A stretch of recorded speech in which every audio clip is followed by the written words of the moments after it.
SK Music Studio, Onggaon।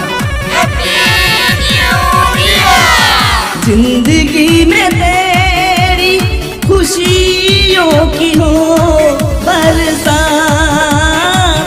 जिंदगी में तेरी खुशियों की हो बरसात। नए साल में यही करो स्वीकार सौगात, नए साल में यही करो स्वीकार सौगात।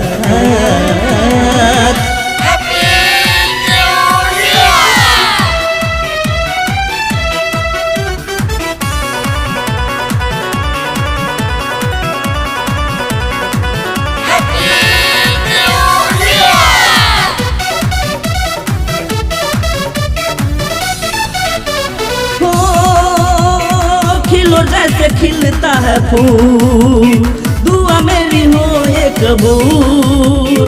पथ पर प्रगति के बढ़ते रहो सदा, सोना बने छुओ कर धूल। खिलो जैसे खिलता है फूल, दुआ मेरी हो ये कबूल।